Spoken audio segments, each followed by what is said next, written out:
Hello everyone, welcome to my happiness.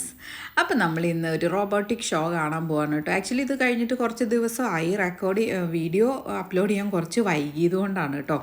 അപ്പോൾ എന്തായാലും നമ്മൾ കലൂരാണ്, കത്രക്കടവ് ആ ഭാഗത്തൊരു രാജീവ് ഗാന്ധി ഇൻഡോർ സ്റ്റേഡിയം, അവിടെയാണ് ഈ സംഭവം നടന്നിട്ടുണ്ടായിരുന്നത്.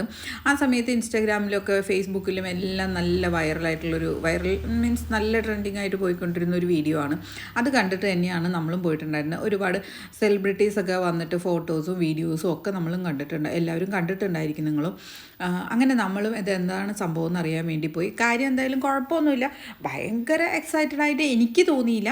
പക്ഷെ കുഞ്ഞുങ്ങളെ സംബന്ധിച്ച് അത് ഭയങ്കര എക്സൈറ്റ്മെൻറ്റ് തന്നെയാണ്. വാവയ്ക്കും കുഴപ്പമൊന്നുമില്ല, വാവേനെ ഇതൊക്കെ കാണിക്കണം എന്നുള്ള ഉദ്ദേശത്തോടു കൂടിയിട്ടാണ് മെയിനായിട്ട് ഇതിനൊക്കെ പോകുന്നത് കേട്ടോ. അപ്പോൾ എന്തായാലും വാവ എന്താ പറയുക, കുഴപ്പമില്ല, അവൾക്ക് ഇഷ്ടപ്പെട്ടു, അങ്ങനെയേ ഉള്ളൂ. അതിനപ്പുറത്തേക്ക് വലിയൊരു എക്സൈറ്റ്മെൻ്റ് ആയിട്ട് അവൾക്ക് അങ്ങനെ തോന്നിയില്ല എന്ന് തോന്നുന്നു. എന്തായാലും അവിടെ കുറച്ച് സംഭവങ്ങളൊക്കെ ഉണ്ടായിരുന്നു. അതൊക്കെ നമ്മൾ വെറുതെ ഇങ്ങനെ ഒരു വിഷൻ കാണുന്നൊരു സംഭവം ഉണ്ടായിരുന്നില്ല, അതൊക്കെ ഉണ്ട് കേട്ടോ. പിന്നെ ഒരു വലിയ ഇതാണ്, എന്താ അതിനെ പറയാം, ഡ്രോൺ കുട്ടൻ. ഇത് വലിയൊരു ഡ്രോണാണ്. പിന്നെ ഇത് വേറെയും കുറേ പല ടൈപ്പ് ഓഫ് ഡ്രോൺസ് അവിടെ ഉണ്ടായിരുന്നു കേട്ടോ. ഇത് പലതും പല പർപ്പസിന് വേണ്ടിയിട്ടുള്ളതാണ്. പിന്നെ അവർ എക്സ്പ്ലെയിൻ ചെയ്ത് കൊടുക്കുന്നുണ്ടായിരുന്നു, വളരെ നന്നായിട്ട് തന്നെ എക്സ്പ്ലെയിൻ ചെയ്ത് കൊടുക്കുന്നുണ്ടായിരുന്നു. പിന്നെ അത് ചെറിയ ചെറിയ ക്ലാസ്സുകളിൽ പഠിക്കുന്ന കുട്ടികൾ ഉണ്ടാക്കിയിട്ടുള്ള കുറേ ഡ്രോൺസും കാര്യങ്ങളൊക്കെ അവിടെ ഉണ്ടായിരുന്നു കേട്ടോ. അപ്പോൾ ഇത് അവിടെ തൊട്ടപ്പുറത്തൊരു പെൺകുട്ടി എക്സ്പ്ലെയിൻ ചെയ്യുന്നുണ്ടായിരുന്നു, കേട്ട് നോക്ക്.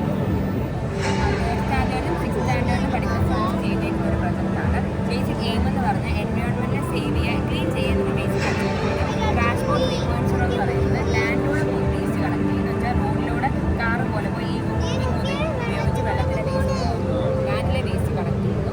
എന്ന് പറയുന്നത് വെള്ളത്തിലൂടെ പോയി വേസ്റ്റ് കളക്ട് ചെയ്യും, അതുപോലെ തന്നെ ഫ്ലഡ് ടൈമിൽ ആൾക്കാരെ റെസ്ക്യൂ ചെയ്യുന്നുണ്ട്. ഈ ആപ്പ് ഉപയോഗിച്ചിട്ടാണ് വെള്ളത്തിലെ വേസ്റ്റ് കളക്ട് ചെയ്യുന്നത്. 3 ടെക്നോളജികൾ. ഫസ്റ്റ് വൺ ഇതിൻ്റെ കോമ്പണൻസ് എല്ലാം ചെയ്യാനും വെക്കാനും. ലെവൽ 2 എന്ന് പറയുന്നത് റെസ്ക്യൂ ചെയ്ത ആൾക്കാരെ ഇരുത്താൻ ചട്ടിൽ 4 പേരെ എടുക്കാൻ പറ്റുന്നുണ്ട്. ലെവൽ 3 എന്ന് പറയുന്നത് വെള്ളത്തിൻ്റെ വേസ്റ്റ് കളക്ട് ചെയ്തിട്ടായിരിക്കും ചെയ്യുന്നത്. ഇത് 2 പേർപ്പസാണുള്ളത്. ഫ്ലഡുള്ള സമയത്ത് ആൾക്കാരെ റെസ്ക്യൂ ചെയ്യുന്നു, ഫ്ലഡില്ലാത്ത സമയത്ത് വെള്ളത്തിലെ വേസ്റ്റ് കളക്ട് ചെയ്യുന്നു. Third standard 6th standard.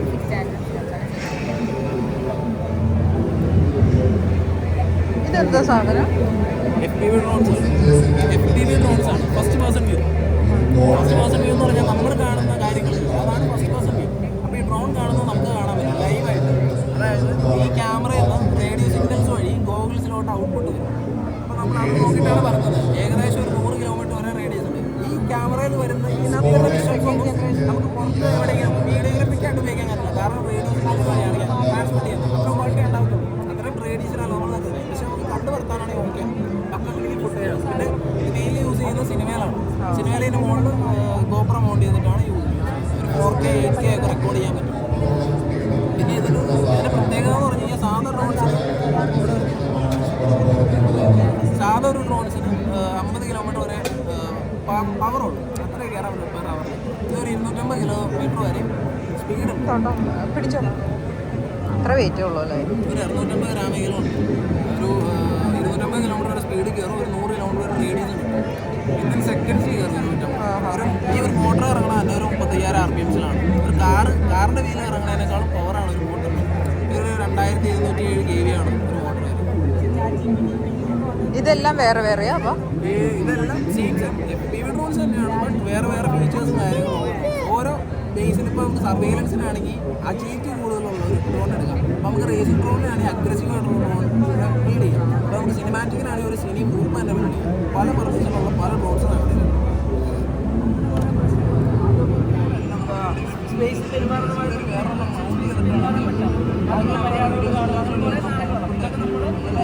മനസ്സിലാക്കിയാൽ പഠിക്കുക മാത്രമേ മേ ബി നമുക്കൊരു ഇൻ്റർവ്യൂ അല്ലെങ്കിൽ എന്തെങ്കിലും ഒരു ഇവൻറ്റോ ഒക്കെ അറ്റൻഡ് ചെയ്യുന്ന ഒരു സ്പേസിലായിരിക്കും.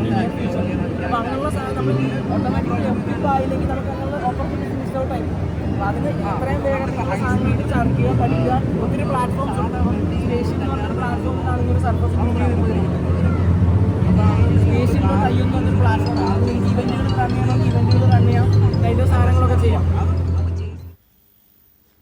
അപ്പോൾ കേട്ടില്ലേ, ചെറിയ കുട്ടികൾ ഉണ്ടാക്കിയിട്ടുള്ള സാധനങ്ങളാണ് കേട്ടോ ഇതെല്ലാം.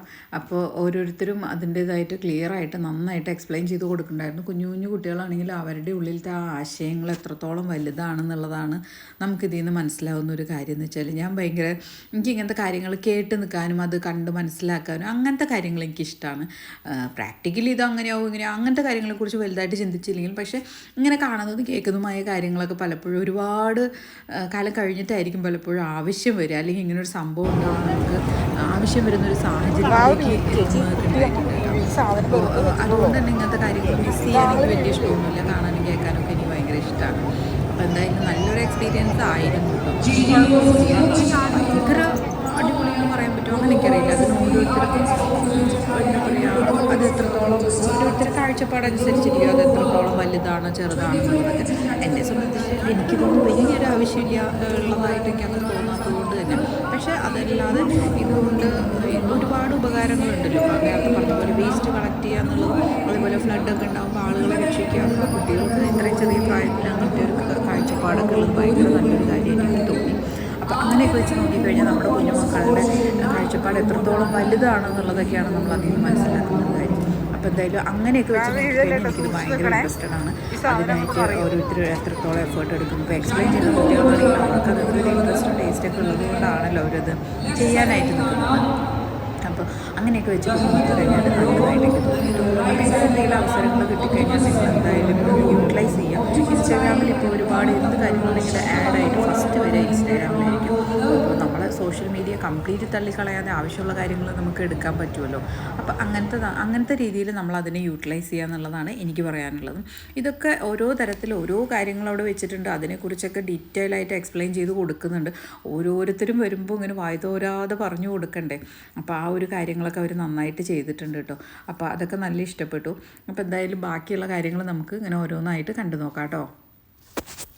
അതൊക്കെ കഴിഞ്ഞപ്പോൾ ഇവിടെ 2 റോബോട്ട്സുകളെ വെച്ചിട്ട് അവർ ഉണ്ടാക്കിയിട്ടുള്ള സംഭവങ്ങൾ വെച്ചിട്ടുള്ള വെറുതെ ഒരു ഗെയിം പോലത്തെ പ്ലാൻ ചെയ്തിട്ടുള്ളതാണ് കേട്ടോ. വലിയ കുഴപ്പമൊന്നുമില്ല, കുറേ പേര് വളരെ നന്നായിട്ട് എൻജോയ് ചെയ്യുന്നുണ്ടായിരുന്നു. പിന്നെയെന്ന് വെച്ചാൽ അതിനിടയ്ക്ക് കുറേ സാധനങ്ങൾ ഉണ്ടായിരുന്നു. അപ്പോൾ അതൊക്കെ ഇങ്ങനെ ഓരോ കാര്യങ്ങളിൽ നിന്ന് അവർ ഉണ്ടാക്കിയെടുത്തിട്ടുള്ളതാണ്. അത് ഉണ്ണിക്കൊക്കെ ഭയങ്കര ഇൻട്രസ്റ്റിംഗ് ആയിരുന്നു.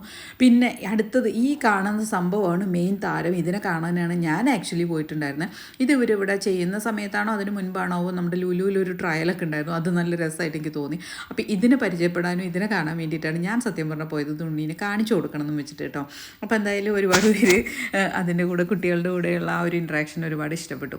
അപ്പോൾ അത് കഴിഞ്ഞിട്ട് ഞങ്ങളുടെ ഊഴം വന്നു. ഉണ്ണീനെ അവിടെ നിന്ന് നിർത്തി ചെറുതായിട്ടൊന്ന് അതിൻ്റെ കൂടെ കളിപ്പിക്കാനുള്ള ഒരു ശ്രമമൊക്കെ നടത്തിയിട്ടോ. അപ്പോൾ അതൊക്കെ കഴിഞ്ഞ് പിന്നെ നമ്മൾ വേഗം തന്നെ അവിടെ നിന്ന് ഇറങ്ങി.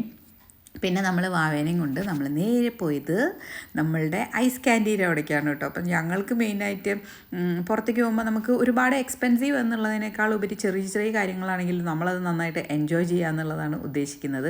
ഞങ്ങൾ 3 ആളും കൂടിയിട്ടുള്ള സമയം സ്പെൻഡ് ചെയ്യുക, അത് ക്വാളിറ്റി ടൈമായിട്ട് സ്പെൻഡ് ചെയ്യുക, അതാണ് നമ്മൾ ഉദ്ദേശിക്കുന്നത്. അതേസമയം ഉണ്ണിക്ക് അതുകൊണ്ട് വളരെ സന്തോഷം ഉണ്ടാവണം. നമ്മളുടെ കൂടെയുള്ള ആ ഒരു കാര്യങ്ങളൊക്കെ അവൾ നന്നായിട്ട് എന്താ പറയുക എൻജോയ് ചെയ്യാൻ അവൾക്ക് പറ്റണം എന്നുള്ളതാണ് ഞാൻ ഉദ്ദേശിക്കുന്നത് കേട്ടോ. അപ്പോൾ എന്തായാലും ഞാൻ തന്നെയാണെങ്കിലും ചേട്ടനുള്ളപ്പോഴാണെങ്കിലും ഞങ്ങൾ മാക്സിമം ഒരുമിച്ച് സ്പെൻഡ് ചെയ്യാനാണ് ട്രൈ ചെയ്യാറ്. കാരണം ചേട്ടൻ വളരെ കുറച്ച് സമയം ഉണ്ടാവുള്ളൂ. പിന്നെ ഉണ്ണി തന്നെയാണ് അവിടെ പോയിട്ട് ഓരോന്ന് വാങ്ങിക്കാറ്. കഴിഞ്ഞ പ്രാവശ്യം ഇപ്പോൾ അവിടെ ഇത് മാറി, ഔട്ട്ലെറ്റ് വേറെ ആൾക്കാരുടെയാണ്. അപ്പോൾ അതുകൊണ്ട് തന്നെ ഉണ്ണിക്ക് ചെറിയൊരു പരിചയക്കുറവുണ്ടായിരുന്നു. പക്ഷേ അവളെ ഞാൻ ശരിയാക്കി എടുത്തു. അവളെ കൊണ്ട് തന്നെ ഞാൻ വാങ്ങിപ്പിച്ചു. അവൾ ആദ്യം മടിയായിട്ട് തിരിച്ചൊക്കെ വന്നു. പക്ഷേ അവൾ പഠിക്കണമല്ലോ. അപ്പോൾ കുറച്ചൊക്കെ അവരെ കൊണ്ട് നമ്മൾ ചെയ്യുമ്പോൾ ഇൻഡിപെൻഡൻ്റ് ആയിട്ട് കാര്യങ്ങൾ ചെയ്യാൻ പഠിക്കണം. മറ്റുള്ളവരുടെ കാഴ്ചപ്പാടിൽ അത് എത്ര നല്ലതായിരിക്കും എന്നറിയില്ല. പക്ഷേ എൻ്റെ കാഴ്ചപ്പാടിൽ എല്ലാ കാര്യത്തിനും നമ്മൾ സ്വയം ചെയ്യാൻ പഠിക്കുക. നമ്മളുടേതായ കാര്യങ്ങൾക്കെങ്കിലും മിനിമം നമ്മളൊരു എഫേർട്ട് ഇടാൻ ശ്രമിക്കുക. അതാണ് എൻ്റെ ഒരു കാഴ്ചപ്പാട്.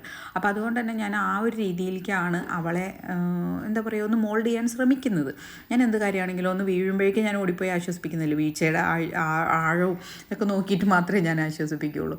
അപ്പോൾ അത് സഹിക്കാൻ പഠിക്കണം എന്നുള്ളതാണ്. പിന്നെ ഇതിങ്ങനെ എനിക്ക് ഏറ്റവും ഫോട്ടോ എടുക്കാൻ ഏറ്റവും ഇഷ്ടം ഇതിൻ്റെ ഫോട്ടോസാണ് കേട്ടോ. അപ്പോൾ അത് ഭയങ്കര എന്താ പറയുക എനിക്കറിയില്ല, എനിക്ക് ഭയങ്കര ഇഷ്ടമാണ്. നമുക്കെല്ലാവർക്കും അങ്ങനെയായിരിക്കും. നമ്മുടെ കുഞ്ഞുമക്കളുടെ ഫോട്ടോ എടുക്കാൻ ഭയങ്കര ഇഷ്ടമായിരിക്കും.